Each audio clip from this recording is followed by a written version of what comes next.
അഗ്നിയുടെ ഉള്ളിൽ ആമിയോട് വെറുപ്പാണ് തോന്നിയത്. ഇത്രയും പ്രശ്നങ്ങൾ ഉണ്ടായിട്ടും തന്നോടൊന്നും പറയാതെ സ്വന്തം ഇഷ്ടപ്രകാരം ഇങ്ങോട്ട് വന്നല്ലോ എന്നോർത്താണ് അവനോട് ദേഷ്യം. ഒരു നിമിഷം അവർ 4 പേരുടെയും ഉള്ളിലൂടെ ഒരു മിന്നൽ പിണർപ്പ് പാഞ്ഞുപോയി. ആര് സത്യം അറിയരുതെന്ന് കരുതിയോ അവൻ തന്നെ സർവ്വതും അറിഞ്ഞ് കൺമുന്നിൽ വന്ന് നിൽക്കുന്നു. എന്ത് ചെയ്യണമെന്നൊരു നിമിഷം അറിയാതെ പകച്ചുപോയി. പക്ഷേ തോൽവി സമ്മതിക്കാൻ ആരും തയ്യാറായിരുന്നില്ല. അത് എല്ലാവരുടെയും മുഖത്ത് പ്രകടമാണ്. അഗ്നിയുടെ നോട്ടം ഒരിക്കൽ പോലും ആമയുടെയും മനുവിൻ്റെയും നേർക്ക് പോയില്ല. അവൻ്റെ ഉള്ളിൽ അവരോട് ദേഷ്യം മാത്രമായിരുന്നു. അതുകൊണ്ട് തന്നെ അവരെ നോക്കാനും പോയില്ല. അവൻ്റെ കണ്ണുകൾ അവർ 4 പേരിലേക്ക് മാത്രമായി ഒതുങ്ങി നിന്നു. ആമയുടെയും മനുവിൻ്റെയും മുഖത്ത് വല്ലാത്തൊരാശ്വാസം തെളിഞ്ഞു നിന്നു. ഇത്രയും നേരം അനുഭവിച്ച മാനസിക സംഘർഷം കുറഞ്ഞു വന്നത് അവർ അറിയുന്നുണ്ടായിരുന്നു. ഏട്ടാ, നിറഞ്ഞു വന്ന കണ്ണുകൾ അമർത്തി തുടച്ചുകൊണ്ട് അനു ഓടി വന്ന അഗ്നിയുടെ നെഞ്ചിലേക്ക് ചേർന്നു നിന്ന് പൊട്ടിക്കരഞ്ഞു. എന്തുകൊണ്ടോ അവൾക്ക് സന്തോഷവും സങ്കടവും നിറഞ്ഞു നിന്നു. ഇടം കൈകൊണ്ട് അവൻ അവളെ ഒന്നുകൂടെ ചേർത്ത് പിടിച്ചു. ഞാനൊരു തെറ്റും ചെയ്തിട്ടില്ല ഏട്ടാ. ഇവർ നുണ പറയുന്നതായി അല്ലാതെ ഞാനൊരു ചീത്ത പെണ്ണല്ലേ ഏട്ടാ. അനു പൊട്ടിക്കരഞ്ഞുകൊണ്ട് പറഞ്ഞു. ഒന്നുമില്ലടാ, ഏട്ടനറിയില്ല എൻ്റെ മോളെ. പേടിക്കാതെ, ഞാൻ വന്നില്ലേ. അവൻ്റെ വിരലുകൾ ഒരാശ്വാസം എന്നോണം അവളുടെ മുടിയിഴകളിൽ തഴുകി.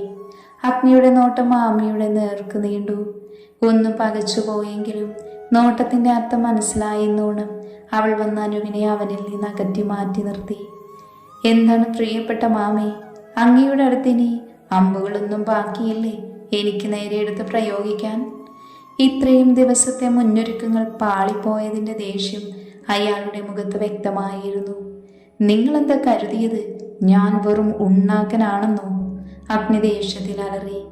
ശ്രുതിയുടെ മുഖത്ത് ആ സമയം അഗ്നിയെല്ലാം അറിഞ്ഞതിലുള്ള വെപ്രാളവും ദേഷ്യവും തെളിഞ്ഞു നിന്നു. ശരണിൻ്റെ മുഖം അപ്പോഴും അഹങ്കാരത്തിലും ദേഷ്യത്തിലും ഉയർന്നു തന്നെ നിന്നു. അങ്ങനെ വീണ്ടും നീ തോൽവി അറിഞ്ഞുവല്ലേ ശരൺ? പണ്ട് നീ എൻ്റെ കൂടെ നിന്നപ്പോഴും നീ ഒരുപാട് എന്നെ ചതിച്ചു നടന്നിരുന്നു. അതൊന്നും ഞാൻ അറിഞ്ഞില്ല എന്ന് കരുതരുത്. പക്ഷെ അന്ന് ഞാനൊരു ദയ കാണിച്ചതായിരുന്നു. പക്ഷെ നീ ഇത്ര വലിയ ക്രൂരത എൻ്റെ കുടുംബത്തിനോട് ചെയ്തു എന്ന് ഞാൻ അറിഞ്ഞില്ലായിരുന്നു. അറിഞ്ഞിരുന്നുവെങ്കിൽ അന്നേ നിന്നെ ഞാൻ കൊന്നേനെ. അന്ന് നിന്നോട് ഞാൻ പറയാതെ പറഞ്ഞതാണ് എനിക്ക് നേരെ വേണ്ട നിന്റെ യുദ്ധമെന്ന്. ഇതൊക്കെ മനസ്സിലാക്കണ്ടേ ശരൺ?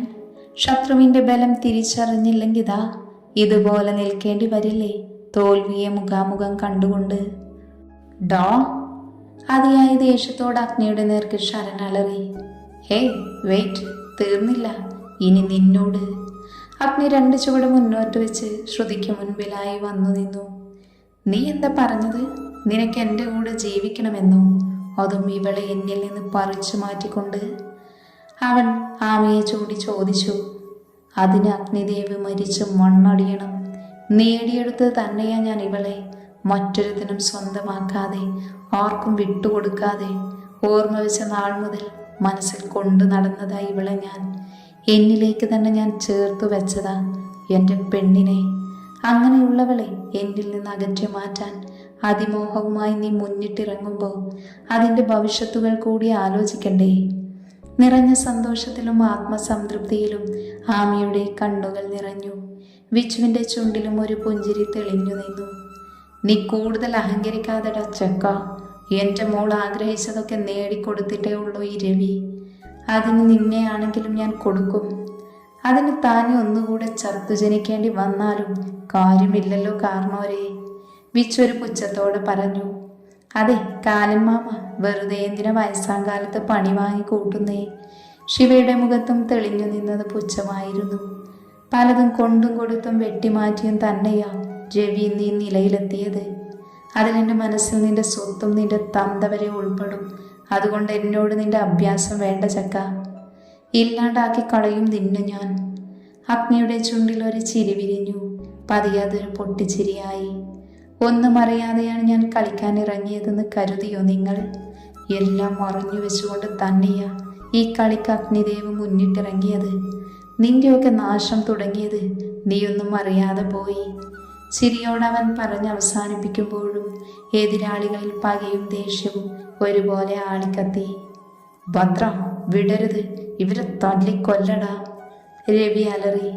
നാലുപാടുന്നും ഗുണ്ടകൾ ഓടി വന്ന് അവർക്ക് ചുറ്റുമായി വളഞ്ഞു നിന്നു. ഇനി നീ ഞാൻ സൃഷ്ടിച്ച പത്മവ്യൂഹത്തിൽ നിന്ന് രക്ഷപ്പെടാൻ ശ്രമിക്കൂ. എനിക്ക് നേരെ വല വീശിയത് നീയാണെന്ന് എനിക്കറിയാമായിരുന്നു. കാത്തിരുന്നതാണ് നിന്റെ വരവിനു വേണ്ടി. ശരണിന്റെ വാക്കുകളിൽ പുച്ഛം നിറഞ്ഞു നിന്നു. അഭിമോളെ, വിച്ചു ആമിയെ വിളിച്ചു. കാര്യം മനസ്സിലായതുപോലെ അവൾ അനുവിനെയും കൂട്ടി ആ വലിയ ഗോഡൌണിന്റെ അരികിലേക്ക് മാറി നിന്നു. തങ്ങൾക്ക് നേരെ പാഞ്ഞെടുക്കുന്നവരെ തികഞ്ഞ യോദ്ധാക്കളെ പോലെ അഗ്നിയും വിച്ചുവും നേരിട്ടു. ശിവ ആമിക്കും അനുവിനും കവചമെന്നതുപോലെ അവർക്കടുത്തേക്ക് എത്തുന്നവരെ തടഞ്ഞു നിർത്തി. ഭയം കൊണ്ട് ആമിയും അനുവും വിറച്ചുപോയി. അടികൊണ്ട് നിലത്ത് വീണ് പിടയുന്നവരെ കണ്ട് ഒന്നുകൂടെ ഒതുങ്ങി നിന്നു അവർ. വിച്ചുവിൻ്റെ മുഖത്തേക്ക് ഒരുത്തൻ്റെ ഇടി വീണപ്പോൾ രണ്ടുപേരുടെയും ഉള്ളം നൊന്തുപോയി. അഗ്നിയുടെ മേലൊരു പോറലേൽക്കാൻ പോലും ആർക്കും സാധിച്ചില്ല. ശരണും രവിയും കൂടെ കളത്തിലേക്ക് ഇറങ്ങിയതും രംഗമങ്ങ് കൊഴുത്തു. തോൽക്കാൻ മടിയില്ലാത്തവരെ പോലെ പരസ്പരം പോരാടുകയായിരുന്നു ശരണും അഗ്നിയും. വിച്ചുവിൻ്റെ അടിയേറ്റ് വീഴാറായ രവിയെ നോക്കി പകപ്പോടെ നിൽപ്പാണ് ശ്രുതി. അതിയായ ശക്തിയിൽ നെഞ്ചിലേക്ക് അഗ്നിയുടെ ചവിട്ട് കൊണ്ടതും ശരൺ തെറിച്ചു വീണുപോയി. കാറ്റുപോലെ അവനടുത്തേക്ക് പാഞ്ഞു ചെന്ന് അവൻ്റെ അടിനാഭിയിൽ ചവിട്ടി വലങ്കൈ ഉയർത്തി തിരിച്ചൊടിച്ചവൻ നിമിഷ നേരം കൊണ്ട് അവൻ്റെ നിലവിളി അവിടെ ആകെ ഉയർന്നു കേട്ടു. പരാജയം മുന്നിലേക്കെത്തിയോ എന്ന ഭയം കൊണ്ട് ഓടി രക്ഷപ്പെടാൻ ഒരു വിഫലമായ ശ്രമം നടത്താൻ ശ്രമിച്ച രവിയെയും ശ്രുതിയെയും വിച്ചുവും ശിവയും കൂടി തടഞ്ഞു നിർത്തി. അടികൊണ്ട് അയാളും അവശനായി പോയിരുന്നു. എണീറ്റു നിൽക്കാൻ പറ്റാത്ത വിധത്തിൽ ശരണിനെയും ഭദ്രനെയും അടിച്ച് അവശനാക്കിയിരുന്നു അഗ്നി. അതിനിടയിൽ ശിവ അവൻ്റെ കൂട്ടുകാരനായ പോലീസിനെ വിളിച്ചു വരാൻ പറഞ്ഞിരുന്നു. അഗ്നി അവൻ്റെ ദേഷ്യം മാറുന്നത് വരെ വീണ്ടും വീണ്ടും അവൻ്റെ മുഖത്തേക്ക് പഞ്ച് ചെയ്തുകൊണ്ടിരുന്നവൻ്റെ കയ്യിൽ ഓടി വന്ന് ആമി പിടിച്ചു വെച്ചു. അഗ്നി ഒരു നിമിഷം ഒന്ന് നിന്നു.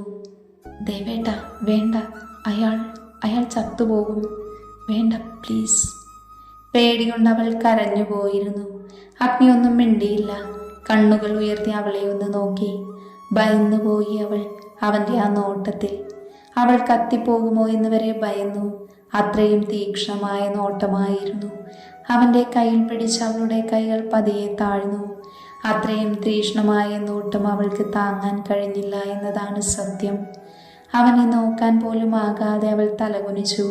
ശരണിൻ്റെ കോളറിലെ പിടുത്തം വിട്ട് അവനെ നിലത്തേക്ക് തള്ളിയിട്ട് ഒന്നുകൂടെ കനപ്പിച്ചു നോക്കിയാണ് എണീറ്റു നിന്നത്.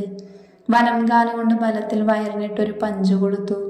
വേദന കൊണ്ട് ചുരുണ്ടുപോയി ശരൺ. കൂടെ ഭദ്രനും ഒന്ന് കൊടുത്തു. അവനും ഒന്ന് പുളഞ്ഞുപോയി. നിനക്കൊക്കെയുള്ള സമ്മാനം ഒരുക്കി വെച്ചിട്ടുണ്ട് അഗ്നിദേവ്. ഡ്രഗ്സ് കേസിൽ അകത്തായിരുന്നവന് ഒത്താശ ചെയ്തതിനും ബ്ലാക്ക് മണി അടക്കമുള്ള ഇല്ലീഗൽ ആക്ടിവിറ്റീസിനും വഴിയെണ്ണം ഇനി അപ്പനും മോക്കും, കൂടതെ ഈ നായിൻ്റെ മക്കൾക്കും. ശരണിനെയും ഭദ്രനെയും നോക്കിക്കൊണ്ട് അഗ്നി അലറി. നീയൊക്കെ എനിക്കിത് ഉണ്ടാക്കാൻ നിന്നപ്പോൾ നിന്നെയൊക്കെ തീർക്കാനുള്ള പണി ഞാൻ റെഡിയാക്കി വെച്ചിരുന്നു. അഗ്നിയുടെ ഓരോ വാക്കും ശ്രുതിയിൽ ദേഷ്യം നിറച്ചു. അവൾ പതിയെ അരയിൽ നിന്ന് ഗണ്ണെടുത്ത് അഗ്നിക്ക് നേരെ ഷൂട്ട് ചെയ്തു. ഒരു നിമിഷം എന്താണ് സംഭവിച്ചെന്ന് ആർക്കും മനസ്സിലായില്ല. ഒരലർച്ചയോടെ ശരൺ നിലത്തേക്ക് മരിച്ചു വീണു. എല്ലാവരും ഞെട്ടിക്കൊണ്ട് ശ്രുതിയെയും തോക്കിലേക്ക് മാറി മാറി നോക്കി. അനുവും മാമിയും ചെവി പൊത്തി അലറി വിളിച്ചു. അഗ്നി ഒരു പുച്ഛച്ചിരിയോടെ ശ്രുതിയുടെ മുഖത്തേക്ക് നോക്കി നിന്നു. ശ്രുതിയാണെങ്കിൽ ഇതെങ്ങനെ സംഭവിച്ചു എന്ന കണക്കെ ഭദ്രനാണെങ്കിൽ തൻ്റെ കൂട്ടുകാരൻ പോയതോർത്ത് നിലവിളിച്ചു. നീ എന്താടി പുന്നാരമോളെ കരുതിയത്? എന്നെ അങ്ങ് ഉണ്ടാക്കാമെന്നു നീ മനസ്സിൽ ചിന്തിച്ചപ്പോൾ തന്നെ ഞാനത് കണ്ടിരുന്നു. അതുകൊണ്ടാണ് ശരണിനെ എണീപ്പിച്ച് എൻ്റെ മുന്നിൽ നിർത്തിയത്. ഇനി മോള് പുറത്തിറങ്ങുമെന്ന് കരുതണ്ട. തന്തയും മോളും മരണം വരെ ഇനിയുള്ള കാലം ജയിലിൽ കഴിയാം. സാക്ഷികളായി പോലീസുകാരുണ്ടല്ലോ, അപ്പൊ പിന്നെ പേടിക്കേണ്ട. അഗ്നി പൊട്ടിച്ചിരിച്ചുകൊണ്ട് പറഞ്ഞു. അഗ്നി പറഞ്ഞു നിർത്തിയത് പോലീസുകാർ അവരുടെ മുന്നിലേക്ക് വന്നു. നിമിഷ നേരം കൊണ്ട് അവരെ വളഞ്ഞു പോലീസ് 3 പേരെയും വിലങ്ങ് വെച്ച് കൊണ്ടുപോയി. നിൽക്കാൽ പോലും ആവതില്ലാതെ ഭദ്രനെ വലിച്ചിഴച്ചവർ കൊണ്ടുപോകുന്നത് ഒരുതരം നിർവൃതിയോട് അവർ നോക്കി നിന്നു. ശരണിൻ്റെ ജീവനിട്ട ശരീരം നോക്കി അഗ്നി അച്ഛനു വേണ്ടി കടം വീട്ടി എന്ന ആത്മവിശ്വാസത്തോടെ തന്നെ മുഖം ഉയർത്തി രവിയെയും ശ്രുതിയെയും നോക്കി. അവർക്കുള്ള ശിക്ഷ ഇനി ജയിലിലാണല്ലോ എന്ന് സമാധാനത്തിൽ അവനൊന്ന് പുഞ്ചിരിച്ചു. അവൻ്റെ വിജയീഭാവം അയാളെ പൂർണ്ണ പരാജിതനാക്കി. ഇനിയുള്ള തങ്ങളുടെ ജീവിതമോർത്തതും അയാൾ പൂർണ്ണ പരാജയനായി. ശ്രുതിയുമാകെ തകർന്നടിഞ്ഞു പോയിരുന്നു. എല്ലാവരും പോയതും അഗ്നിയും വിച്ചുവും ശിവയും അനുവും ആമിയും മാത്രം അവിടെ ബാക്കിയായി. ആമിയോടെ അവനടുത്തേക്ക് ചെന്ന് ഒന്നാ നെഞ്ചിൽ വീണ് പൊട്ടിക്കരയാനും തോന്നി അവൾക്ക്. പക്ഷേ തൻ്റെ അവഗണന അവൻ്റെ ഉള്ളിലുണ്ടെന്ന ബോധ്യവും താൻ ചെയ്തത് തെറ്റാണെന്ന തിരിച്ചറിവും അവളെ തടഞ്ഞു നിർത്തി. വിച്ചു, വാ, നമുക്ക് പോവാം. അഗ്നി അത് പറഞ്ഞ് ശരണിൻ്റെ ശരീരത്തേക്ക് ഒന്നുകൂടി പുച്ഛത്തോടെ നോക്കി മുന്നേ നടന്നകന്നു. അഗ്നിക്ക് പിന്നാലെ ആമിയും അനുവും ശിവയും വിച്ചുവും നടന്നകന്നു. അഗ്നി ആരോടുമൊന്നും സംസാരിച്ചില്ല. ശിവയാണ് ആമിയും അനുവും വന്ന് സ്കൂട്ടി എടുത്തത്. വിച്ചുവും ആമിയും അനുവും അഗ്നിയുടെ കൂടെ കാറിലും കയറി. അഗ്നിയുടെ ദേഷ്യം മുഴുവൻ ഡ്രൈവിങ്ങിൽ അറിയുന്നുണ്ടായിരുന്നു. പേടിച്ചു വിറച്ചാണ് ആമിയും അനുവും പുറകിലിരുന്നത്. ഇങ്ങോട്ട് വരുമ്പോൾ പോലും ഇത്രയും ഭയമുണ്ടായിരുന്നില്ല എന്നവർ ഓർത്തു. അവൻ്റെ പ്രതികരണം ഇപ്രകാരമാവുമെന്ന് അവർക്ക് ഊഹിക്കാൻ പോലും പറ്റുന്നുണ്ടായിരുന്നില്ല. എന്തൊക്കെ വന്നാലും തിരികെ എത്തിയിട്ട് അവനോട് സംസാരിക്കണമെന്നും എല്ലാം തുറന്ന് പറയണമെന്നും അവൾ മനസ്സിൽ ഉറപ്പിച്ചു. വിച്ചുവിന് പോലും അവൻ്റെ ഡ്രൈവിങ്ങിൽ ഭയം തോന്നിയിരുന്നു. പക്ഷേ പറഞ്ഞാലുള്ള അവൻ്റെ പ്രതികരണം ഓർത്തവൻ മിണ്ടാതെയിരുന്നു. ഒരു ഇരമ്പലോട് അവരുടെ കാർ വന്ന് മംഗലത്ത് മുറ്റത്തേക്കു നിന്നു. വണ്ടി നിർത്തിയതും ആരെയും ശ്രദ്ധിക്കാതെ ഡോറ് തുറന്നഗ്നി അകത്തേക്ക് പാഞ്ഞു. പുറത്തിറങ്ങിയിട്ടും അകത്തേക്ക് പോകാൻ കഴിയാതെ ആമയും അനുവും അവിടെ തന്നെ നിന്നു. ആമയുടെ മനസ്സ് നിറയെ ചോദ്യങ്ങളായിരുന്നു. എങ്ങനെ അവനെ പറഞ്ഞു മനസ്സിലാക്കണമെന്നും ദേഷ്യപ്പെടുമോ എന്ന ഭയവുമൊക്കെ അവളെ കാർന്നു തിന്നുന്നുണ്ടായിരുന്നു. അഭിമോളെ, വിച്ചുവിൻ്റെ വിളി കേട്ട് അവളൊന്ന് ഞെട്ടി തിരിഞ്ഞു നോക്കി. ഏട്ടാ, ദേവേട്ടൻ ദേഷ്യമായി അല്ലേ? എന്തോ എനിക്ക് പേടിയാവുന്നു ഏട്ടാ. അത് പറയാനുണ്ടോ മോളെ? നിങ്ങളെയൊക്കെ ഒന്നും അറിയിക്കാതെ പൊതിഞ്ഞു പിടിച്ചു നടന്നവനിൽ നിന്ന് നിങ്ങൾ ഇത്രയും വലിയ കാര്യം മറച്ചു പിടിച്ചതൊന്നും ഒന്ന് പറഞ്ഞിരുന്നേൽ ഇത്രയൊക്കെ ഉണ്ടാകുമായിരുന്നു. പേടിച്ചു പോയിട്ടായേട്ടാ, എല്ലാവരെയും ഉപദ്രവിക്കുമെന്ന് പറഞ്ഞു. അനു അവളെ കൂടി ഓർത്തപ്പോൾ പറ്റിയില്ല എനിക്ക് പറയാൻ. എന്തായാലും നിങ്ങൾ കാണിച്ചത് മോശമാ, തെറ്റ് തന്നെയാ. ഇന്നെന്തെങ്കിലും പറ്റിപ്പോയിരുന്നെങ്കിലോ? രണ്ടുപേരുടെയും കണ്ണുകൾ നിറഞ്ഞൊഴുകുന്നത് കണ്ട് ബിച്ചുവിന് പിന്നെ ഒന്നും പറയാൻ തോന്നിയില്ല. മതി, ഇനി കരയണ്ട, അകത്തേക്ക് കയറ്. ബിച്ചു പറഞ്ഞതും അഗ്നിയോട് എങ്ങനെയും സംസാരിക്കണമെന്ന് കരുതി അവൾ അകത്തേക്ക് വേഗത്തിൽ കയറി. പുറകെ പോകാൻ നിന്ന് അനുവിൻ്റെ കയ്യിൽ പിടിച്ച് അവൻ നിർത്തി. അവനെ ഒന്ന് നോക്കാൻ പോലും ആകാതെ അവൾ തല കുനിച്ചു നിന്നു. അഗ്നി ആമയോട് ദേഷ്യപ്പെടുന്നത് പോലെ എനിക്ക് നിന്നോട് ദേഷ്യപ്പെടാനോ തിരികെ ചോദ്യം ചോദിക്കാനോ ഉള്ള അധികാരമില്ലെന്നറിയാം. ഞാൻ നിന്റെ ആരാല്ലേ? അതുകൊണ്ടല്ലേ നിനക്കിത്ര അഹങ്കാരം? അനുവിൻ്റെ ഹൃദയം അവൻ്റെ വാക്കുകളാൽ വല്ലാതെ വേദനിക്കുന്നത് അവൾ അറിഞ്ഞിരുന്നു. എന്നോട് നിനക്കൊട്ടും ഇഷ്ടമില്ലേ അനു? കുറച്ചെങ്കിലും സ്നേഹമുണ്ടായിരുന്നുവെങ്കിൽ ഞാൻ വിളിച്ചപ്പോൾ ഒരിക്കലെങ്കിലും ഫോണെടുത്ത് നിനക്ക് കാര്യം പറയാമായിരുന്നു. എന്നോട് വേണ്ട, അവനോടെങ്കിലും പറയാമേലായിരുന്നു. അനുവിൻ്റെ കരച്ചിൽ ചീലുകൾ അവൾ അറിയാതെ തന്നെ പുറത്തേക്ക് വന്നു. ഇനി എന്തായാലും വിഷ്ണു ഒരു ശല്യമായി പുറകെ കൂടില്ല. നീ പറഞ്ഞില്ലെങ്കിലും എനിക്ക് മനസ്സിലാവുന്നുണ്ട്. ഞാൻ മാത്രമാണ് നിന്നെ സ്നേഹിച്ചതെന്ന്. നിനക്കെന്നോടൊരു തരി പോലും സ്നേഹമില്ലെന്ന്. വിച്ചുവിൻ്റെ വാക്കുകളിൽ അനുവിന് പിടിച്ചു നിൽക്കാൻ കഴിഞ്ഞില്ല. അവൾ പൊട്ടിക്കരഞ്ഞുപോയി. അവൻ അവളെ ചേർത്തു നിർത്തണമെന്നും ആശ്വസിപ്പിക്കണമെന്നും തോന്നിപ്പോയി. പക്ഷെ അവൻ അതിന് തുനിഞ്ഞില്ല. അകത്തേക്ക് കയറാനാഞ്ഞ വിച്ചുവിനെ പെട്ടെന്ന് അനു പുറകിൽ നിന്ന് വട്ടം പിടിച്ചത്. വിച്ചു ഒന്ന് തറഞ്ഞു നിന്നുപോയി. അങ്ങനെയൊന്നും പറയില്ല വിച്ചുവേട്ടാ, എനിക്ക് കേട്ടു നിൽക്കാൻ പറ്റണില്ല. എനിക്കിഷ്ടമാണ്, ഒത്തിരി ഇഷ്ടമാണ്. പക്ഷേ ആ ഫോട്ടോസൊക്കെ കണ്ടപ്പോൾ പേടിച്ചു പോയി. ഞാനല്ല അതൊന്നും. ഏങ്ങലടിച്ചുകൊണ്ട് പറയുന്നവളെ കണ്ടപ്പോൾ ഒരുപാട് സ്നേഹം തോന്നി. തിരിഞ്ഞു നിന്നവൻ അവളെ ഇറുക്കെ പുണർന്നു. അവൾ പൊട്ടിക്കരഞ്ഞുപോയി. എനിക്കറിയില്ല നിന്നെ, നീയല്ല എന്ന് നിന്നേക്കാൾ ഉറപ്പുണ്ട് എനിക്ക്. ഞാൻ വിശ്വസിക്കുമെന്ന് നീ ഓർത്തോ? അനു മറുപടിയൊന്നും പറയാതെ അവൻ്റെ നെഞ്ചിൽ മുഖം പൂഴ്ത്തി പൊട്ടിക്കരഞ്ഞു. അവൻ അവളെ ഒന്നുകൂടെ ചേർത്തു നിർത്തി നെറുകയിൽ ചുംബിച്ചു. പോട്ടെ, ഒന്നുമില്ല, എല്ലാം കഴിഞ്ഞില്ലേ? ഞാനില്ലേ, ഇനി ആരും നമുക്കിടയിൽ ശത്രുക്കളായി ഉണ്ടാവില്ല. നിന്റെ ഏട്ടൻ എല്ലാവരെയും ഒതുക്കിയില്ലേ? ഇനി ഇതുപോലെ മണ്ടത്തരമൊന്നും കാണിക്കരുത്. ഞാനായതുകൊണ്ട് ക്ഷമിച്ചു. പാവം എൻ്റെ പെങ്ങൾ, അവളുടെ കാര്യം ഓർക്കുമ്പോഴാ. എൻ്റെ ഏട്ടൻ പാവ. അവൾ അവൻ്റെ നെഞ്ചിൽ നിന്ന് മുഖം ഉയർത്തി നോക്കിക്കൊണ്ട് പറഞ്ഞു. പാവല്ല, പാവയ്ക്ക. കണ്ടറിയാം അവിടെ താണ്ഡവം തുടങ്ങിയോ ആവോ. നീ വന്നേ, എല്ലാം അറിഞ്ഞിട്ടേ. വീട്ടിൽ നിന്ന് അച്ഛനും അമ്മയും ഒക്കെ വന്നിട്ടുണ്ട്. നമ്മളെയും കാത്തിരിക്കുമായിരിക്കും. വന്നേ, അകത്തു കയറാം. മുഖം തുടക്ക്. ഷോൾ കൊണ്ട് മുഖമൊന്ന് അമർത്തി തുടച്ച് അവൾ അകത്തേക്ക് കയറി. അഗ്നി അകത്തേക്ക് കയറിയതും കണ്ടിരുന്നു അവരെയും കാത്തിരിക്കുന്ന കൃഷ്ണനെയും ദേവകിയെയും ശാലിനിയെയും. പക്ഷേ അവരുടെ ചോദ്യങ്ങൾക്കൊന്നും മറുപടി നൽകാനുള്ള മാനസികാവസ്ഥയിലായിരുന്നില്ല അവൻ. അവനെ കണ്ടതും കാര്യമറിയാനുള്ള വ്യഗ്രതയിൽ എണീറ്റവരെ നോക്കാതെ അവൻ സ്റ്റെപ്പ് കയറി മുറിയിലേക്ക് പാഞ്ഞു. എന്താണ് സംഭവമെന്നറിയാതെ അവൻ്റെ പോക്ക് നോക്കി മറ്റുള്ളവർ പകച്ചു നിന്നുപോയി. പിന്നാലകത്തേക്ക് ഓടി വന്ന ആമയെ കണ്ടതും രണ്ടമ്മമാരും ഓടി വന്നവളെ ചേർത്ത് പിടിച്ചു.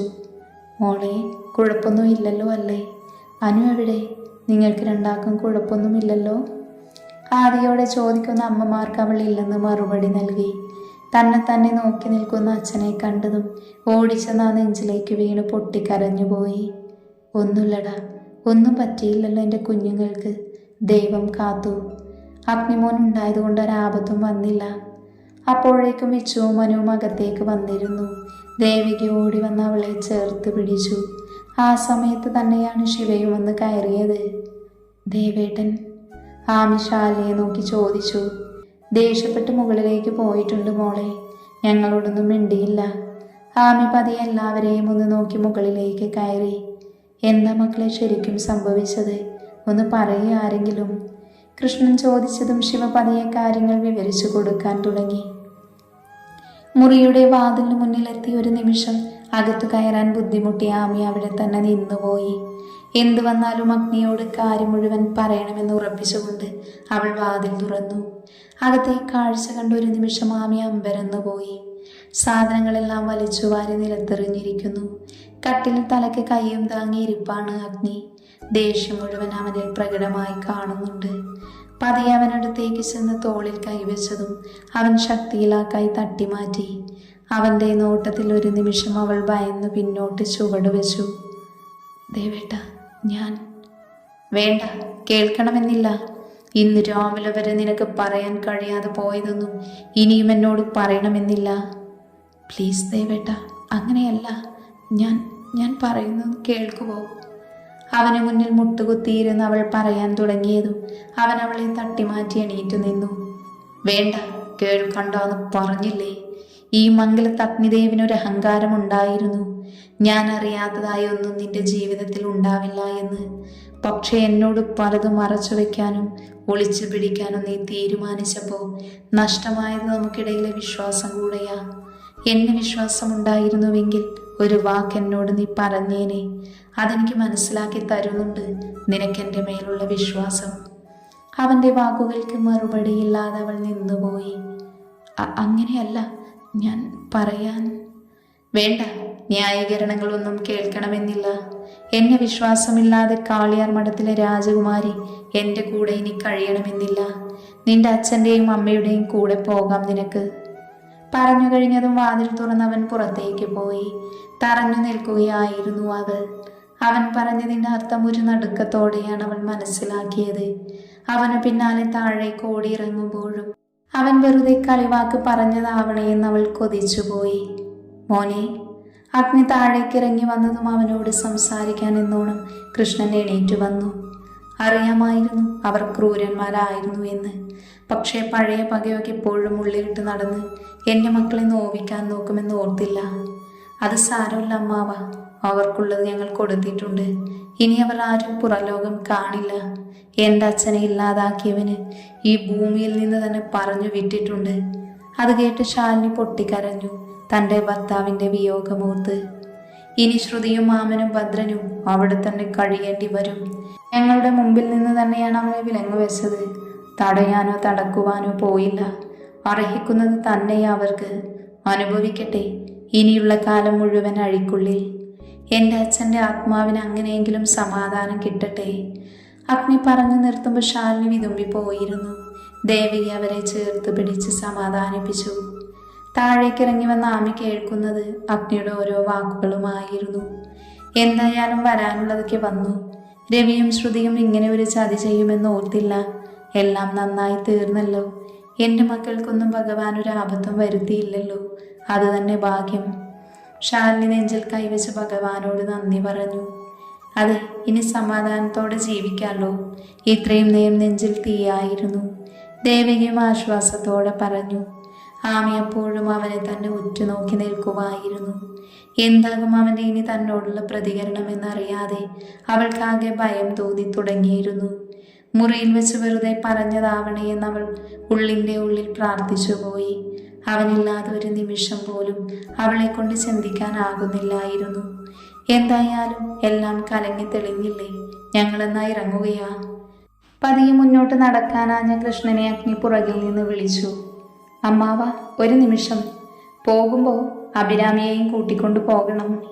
ഒരു നിമിഷം എല്ലാവരും കാര്യം മനസ്സിലാവാതെ അവനെ പകച്ചു നോക്കി. വിച്ചുവും ശിവയും മാത്രം ഏകദേശം മോഹമുള്ളത് കൊണ്ട് മിണ്ടാതെ നിന്നു. അനുവിന് താൻ മൂലം അവർക്കിടയിൽ എന്തെങ്കിലും പ്രശ്നമുണ്ടായോ എന്ന ഭയം മൂലം കണ്ണുകൾ നിറഞ്ഞൊഴുകാൻ തുടങ്ങിയിരുന്നു. നീ എന്തൊക്കെയാ മോനെ പറയുന്നേ? മോളിപ്പം എന്തിനാ അങ്ങോട്ട് പോകുന്നത്? പോകണം, പോയേ പറ്റൂ. അമ്മിന് തടസ്സം നിൽക്കേണ്ട, ഇതെൻ്റെ തീരുമാനമാണ്. ഇതെല്ലാം കേട്ട് ആമയാകെ തകർന്നു പോയിരുന്നു. അവൻ വെറുതെ പറഞ്ഞതാവണേ എന്നവൾ ആത്മാർത്ഥമായി ആഗ്രഹിച്ചതാണ്. പക്ഷേ ഇപ്പോൾ എല്ലാവരുടെയും മുന്നിൽ വെച്ച് വീണ്ടും പറഞ്ഞപ്പോൾ അവൾക്ക് വല്ലാതെ വേദനിച്ചു. മോനെ, അത് കൃഷ്ണൻ എന്തോ പറയാൻ വന്നതും ആമി ഓടി വന്ന് അവനെ ഇറുക്കെ പുണർന്നു. ദേവേട്ട പ്ലീസ്, എന്നോട് ഈ തവണത്തേക്കെങ്കിലും ക്ഷമിച്ചൂടെ? പ്ലീസ് ദേവേട്ട. അവർ എല്ലാവരെയും കൊല്ലുമെന്ന് പറഞ്ഞതുകൊണ്ടാണ് ഞാൻ പുറത്ത് പറയാതിരുന്നത്. പ്ലീസ് ദേവേട്ട, ക്ഷമിക്കില്ലേ? ദേവേട്ടനില്ലാതെ എന്നെ കൊണ്ട് കഴിയില്ല. പൊട്ടിക്കരഞ്ഞു പോയിരുന്നു അവൾ. അമ്മ, ഒന്ന് പറ ദേവേട്ടനോട്, എന്നെ പറഞ്ഞു വിടല്ലേ എന്ന്. പറയമ്മേ പ്ലീസ്. തന്നെ ഇറുക്കെ പിടിച്ച് പൊട്ടിക്കരയുന്നവളുടെ കൈ ബലമായി തന്നെ അവൻ വിടുവിച്ചു. നിന്റെ കണ്ണുനീരിന് അഗ്നിദേവിൻ്റെ മനസ്സിലാകാൻ കഴിയില്ല. പറയാനുള്ളത് ഞാൻ പറഞ്ഞു. അമ്മാവൻ്റെ കൂടെ നിനക്കും പോകാം. വിഷ്ണു, അവന്ന് വിളിച്ചതും വിഷു തലയാട്ടി അവർക്കടുത്തേക്ക് വന്നു. മോളെ വാ, നമുക്ക് പോകാം. വിച്ചു അവളുടെ കയ്യിൽ പിടിച്ചു. ആമി ദയനീയമായി ശാലിയെ നിറകണ്ണുകളോട് നോക്കി. മോനെ, നീ എന്തൊക്കെയായി പറയുന്നേ? അവർ രണ്ടുപേരും പേടിച്ചതല്ലേ ഒന്നും പറയാതിരുന്നത്? അതിനെങ്ങനെയാണോ നീ പ്രതികരിക്കേണ്ടത്? ശാലിനി ഓടി വന്ന് അവളെ ചേർത്തു നിർത്തി. ആരും കൂടുതലൊന്നും പറയണമെന്നില്ല. എനിക്കറിയാം എന്താ ചെയ്യേണ്ടതെന്ന്, എന്ത് തീരുമാനമാണ് എടുക്കേണ്ടതെന്നും എനിക്കറിയാം. എനിക്ക് പറയാനുള്ളത് ഞാൻ പറഞ്ഞു കഴിഞ്ഞു. അഗ്നി പറഞ്ഞു കഴിഞ്ഞതും ആരെയും നോക്കാതെ അവൻ മുകളിലേക്ക് ഓടിക്കയറി. പുറകെ പോകാൻ നിന്ന് ആമിയെ വെച്ചു തടഞ്ഞു നിർത്തി. ഏട്ടാ. വേണ്ട മോളെ, അവൻ്റെ ഭാഗത്ത് ന്യായമുണ്ട്. അവൻ അത്രത്തോളം വേദനിച്ചിട്ടുണ്ട്. ഇത്തിരി സമയം നമുക്ക് അവന് കൊടുക്കാം. ഇപ്പൊ വാ, നമുക്ക് പോകാം. ആമിയുടെ കണ്ണുകൾ ഇടതടവില്ലാതെ ഒഴുകി. അതെ മോളെ, അച്ഛൻ പറയുന്നത് കേൾക്ക്. മോള് കാണിച്ചത് വലിയൊരു തെറ്റ് തന്നെയാ. മോൻ്റെ വിശ്വാസമാണ് മോളില്ലാതാക്കി കളഞ്ഞത്. എന്ന് വെച്ച് അഗ്നിക്ക് എൻ്റെ കുഞ്ഞില്ലാണ്ട് പറ്റൂല.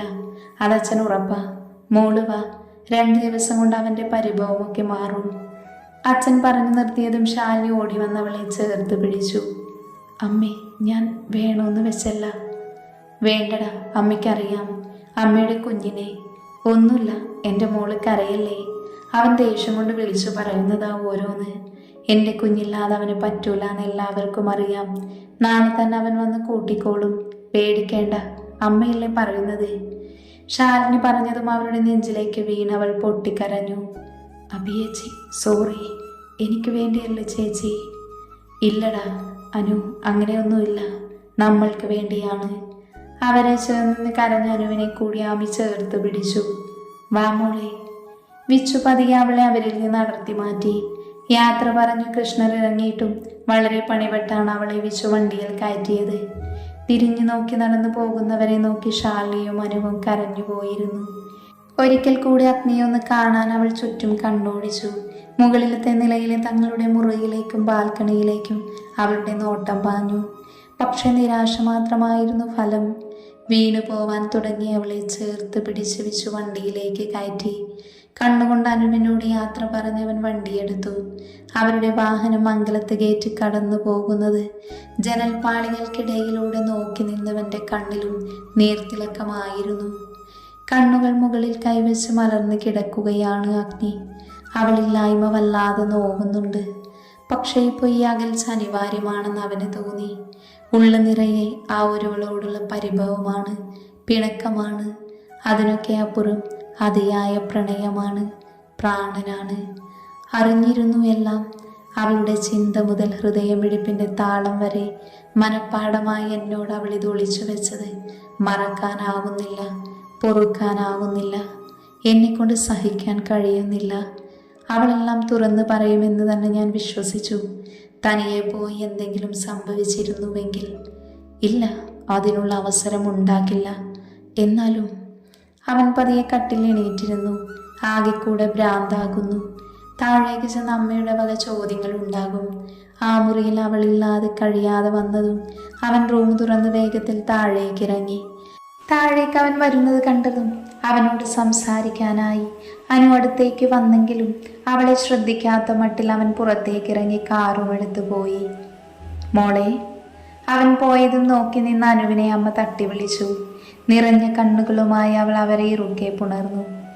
അമ്മേ, എന്നെക്കൊണ്ട് സഹിക്കുന്നില്ല, ഏട്ടൻ്റെയും ഏട്ടത്തിയുടെയും ഈ പിരിഞ്ഞിരിക്കൽ. അനു പൊട്ടിക്കരഞ്ഞുകൊണ്ട് പറഞ്ഞു. ഇത്രയും നാളും ഒരച്ഛനില്ലാത്ത ബുദ്ധിമുട്ട് നിന്നെ അറിയിക്കാണ്ട് താഴത്തും തലയിലും വെക്കാതെ എല്ലാം അറിഞ്ഞു കണ്ടു ചെയ്തു തന്നതല്ലേ അവൻ. അപ്പോൾ പെട്ടെന്ന് നിങ്ങൾ ഇങ്ങനെ ചെയ്തപ്പോൾ സഹിക്കാൻ പറ്റിയിട്ടുണ്ടാവില്ല. അതുകൊണ്ടാണ് അവൻ ഇങ്ങനെ പെരുമാറുന്നത്. അറിയാമേ, എൻ്റെ ഭാഗത്താണ് തെറ്റ്. എന്ത് ശിക്ഷ തന്നാലും ഞാൻ മേടിച്ചോളാം. പക്ഷേ ചേച്ചി പാവമല്ലേ, എനിക്ക് വേണ്ടിയല്ലേ അവർ തമ്മിൽ ഇങ്ങനെ പിരിഞ്ഞിരിക്കേണ്ടി വന്നത്. അനു ഏങ്ങി കരഞ്ഞുപോയി. അവർ തമ്മിലുള്ള പിണക്കമോർത്ത് എൻ്റെ കുഞ്ഞ് സങ്കടപ്പെടേണ്ട, അത് അധികം നീണ്ടുപോവില്ല. അമ്മയ്ക്ക് ഉറപ്പാ. അഭിമോളില്ലാണ്ട് അഗ്നിക്ക് പറ്റൂല. അത് പറയുമ്പോൾ ശാലിനിയുടെ വാക്കുകൾക്ക് വല്ലാതൊരു ഉറപ്പുണ്ടായിരുന്നു. കുറച്ച് നിമിഷങ്ങൾക്ക് ശേഷം, നീ വിഷമിക്കാതിരിക്കാനോ, ഒന്നും ഉണ്ടാവില്ല, ഒക്കെ നേരെയാവും. അങ്ങനെ ഒരു പ്രതീക്ഷയിലാണ് ഞാനും. പക്ഷേ സങ്കടമാകുവാ ഏട്ടാ. ഏടിൻ്റെ മുഖത്ത് പോലും നോക്കുന്നില്ല. ഫോണിൽ കൂടെ അനുവിൻ്റെ കരച്ചിൽ കേട്ടതും വിച്ചുവിനാകെ സങ്കടമായി. അതിപ്പോൾ നമുക്ക് അവനെ തെറ്റു പറയാൻ പറ്റുമോ? 100% അവൻ്റെ ഭാഗത്തല്ലേ ന്യായം. പൊന്നുപോലെ കൊണ്ടു നടന്ന അനിയത്തിയും പ്രാണനെ പോലെ സ്നേഹിച്ചവളും ഇത്രയും വലിയ കാര്യം ഒളിപ്പിച്ചു വെച്ചില്ലേ? അവൻ ഉറപ്പായും സങ്കടമാകും. ഇഷ്ടം തുറന്ന് പറഞ്ഞിട്ട് പോലും ഇല്ലാതെ എനിക്കിത്ര സങ്കടമായെങ്കിൽ അഗ്നിയുടെ അവസ്ഥ ഒന്ന് ആലോചിച്ച് നോക്കിയേ. അബിയോട് അവൻ കാണിക്കുന്ന ദേഷ്യം ന്യായമാണ്. വിച്ചൊരു നെടുവീർപ്പോടെ പറഞ്ഞു നിർത്തി. അബിയെ ചെന്തെടുക്കുക, കരയുവാണോ? കരച്ചിലായിരുന്നു. ഭക്ഷണം കഴിക്കാൻ പോലും കൂട്ടാക്കിയില്ല. കരഞ്ഞു കുറച്ചു മുന്നേ ഉറങ്ങിപ്പോയി. വിച്ചുവേട്ടാ, ഞാൻ കാരണമാണല്ലേ ചേച്ചിക്ക് ഇങ്ങനെ സങ്കടപ്പെടേണ്ടി വന്നത്. എൻ്റെ അനു, നീ ഇത് തന്നെ ഇങ്ങനെ 100 തവണ പറഞ്ഞത് കൊണ്ടൊന്നും സംഭവിക്കാൻ പോണില്ല. എന്തായാലും അഗ്നിക്ക് എൻ്റെ പെങ്ങൾക്കില്ലാണ്ട് പറ്റൂലെന്ന് എനിക്കറിയാം. അതുകൊണ്ട് അതോർത്ത് എനിക്ക് ടെൻഷനില്ല. അവൻ തന്നെ ദേഷ്യം മാറുമ്പോൾ വന്ന് വിളിക്കും. എൻ്റെ അനുക്കുട്ടി കരച്ചിലൊക്കെ മാറ്റിവെച്ച് വല്ലതും പോയി കഴിക്ക്. അനു നമർത്തി മൂളിയാ പോരാ, ചെല്ല്, ഞാൻ പിന്നെ വിളിക്കാം. ഫോൺ കട്ടാക്കി പതിയെ അവൻ ആമിയുടെ മുറിക്ക് മുന്നിൽ ചെന്ന് വാതിൽ ചെറുതായി തുറന്നു. കരഞ്ഞു തളർന്നുറങ്ങുന്നവളെ കണ്ടു മനസ്സ് പിടയുന്നുണ്ടായിരുന്നു. പക്ഷേ ഈ പരിഭവത്തിന് ആയുസ് കുറവാണെന്ന് അറിയാവുന്നതുകൊണ്ട് മറ്റുള്ളവരെ പോലെ അവൻ്റെ മനസ്സിലും ഒരു സമാധാനമുണ്ടായി. ഇതേ സമയം അഗ്നി, അവളില്ലായ്മയില്ലാത്ത ശൂന്യത അവനെ വന്ന് മൂടുന്നുണ്ടായിരുന്നു.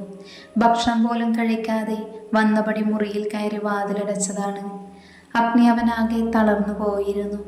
സമയം രാത്രി 1 മണിയായിട്ടുണ്ട്. വിശപ്പൊന്നും തോന്നുന്നതേയില്ല. ഇന്നൊന്നും കഴിച്ചിട്ട് കൂടെയില്ല. അതൊന്നും ഇപ്പോൾ തന്നെ ബാധിക്കുന്നില്ലെന്ന് അവൻ ഓർത്തു. വിശപ്പിനേക്കായും അവനെ തളർത്തിയത് ആമിയുടെ അഭാവമായിരുന്നു. ഉറങ്ങാൻ ശ്രമിച്ചിട്ട് അതും നടക്കുന്നില്ല. ആകെ ഒരു വല്ലായ്മ. ആകെ മൊത്തം അവളുടെ ഓർമ്മകളാണ് അവനെ വന്ന് പൊതിയുന്നത്. ആകെ കൂടി അരിശം വരുന്നുണ്ടായിരുന്നു അവന്. പെട്ടെന്നാണ് അഗ്നിയുടെ ഫോൺ റിങ് ചെയ്തത്. ദേഷ്യത്തോടെ അവൻ അതെടുത്ത് നോക്കുമ്പോൾ സ്ക്രീനിൽ വിച്ചുവിൻ്റെ പേര് തെളിഞ്ഞു നിന്നു. ക്ലോക്കിലേക്കും ഫോണിലേക്കും അവൻ മാറി മാറി നോക്കി. വേഗം തന്നെ അവൻ ഫോൺ അറ്റൻഡ് ചെയ്തു. ഹലോ അഗ്നി, എടാ അളിയ, എന്താടാ ഈ നേരത്ത്? ആമി, അവൾക്ക് കുഴപ്പമൊന്നും ഇല്ലല്ലോ അല്ലേ? അഗ്നി പേടിയോട് ചോദിച്ചു. അവനിലാകെ ഒരു പരിഭ്രമം നിറഞ്ഞു. എടാ മതിയെടാ പിണക്കം പരിഭവമൊക്കെ. നീ വേഗം സിറ്റി ഹോസ്പിറ്റൽ വരെ ഒന്ന് വരുമോ? ബിച്ചു, എന്താടാ, എന്താ പറ്റിയേ? എടാ നീ പേടിക്കാൻ മാത്രം ഒന്നുമില്ല. അവിടുന്ന് വന്നപ്പോൾ തൊട്ട് ഒരേ കരച്ചിലായിരുന്നു അവൾ. ഒന്നും കഴിക്കാൻ കൂട്ടാക്കിയില്ല. എല്ലാം കൂടി ആയതുകൊണ്ടാണെന്ന് തോന്നുന്നു. തല ചുറ്റിയൊന്ന് വീണു, അല്ലാതെ വേറെ ഒന്നുമില്ല. BP കുറഞ്ഞതാണെന്നാണ് ഡോക്ടർ പറഞ്ഞത്. നീ ഇങ്ങോട്ട് വാ. വിച്ചുവിൻ്റെ ഓരോ വാക്കും അഗ്നിയുടെ നെഞ്ചിലേക്ക് തുളഞ്ഞു കയറി. ആമയ്ക്ക് എന്തോ സംഭവിച്ചു എന്നറിഞ്ഞ നിമിഷം അഗ്നി ബെഡിൽ നിന്നറിയാതെ എണീറ്റു പോയിരുന്നു. മതിയടാ, എനിക്ക് വയ്യ എൻ്റെ മോളുടെ സങ്കടം കാണാൻ. എന്നെക്കൊണ്ട് ഇനി ഇത് കണ്ടു നിൽക്കാൻ പറ്റില്ലടാ. നീ അവളെ കൊണ്ടുപോടാ. അത്രയ്ക്ക് അനുഭവിക്കുന്നുണ്ടവൾ. നീ ഇല്ലാതെ പറ്റില്ല എന്ന അവസ്ഥയിലാണ് അവൾ. വിച്ചു വിഷമത്തോടെ പറഞ്ഞു നിർത്തി. വിച്ചു, നീ ഫോൺ വയ്ക്ക്, ഞാൻ ദേ വരുന്നു. അതും പറഞ്ഞ് അഗ്നി ഫോൺ പോക്കറ്റിലേക്കിട്ട് കാറിൻ്റെ കീയുമെടുത്ത് അവൻ്റെ പ്രാണൻ്റെ അരികിലേക്ക് പാഞ്ഞിരുന്നു.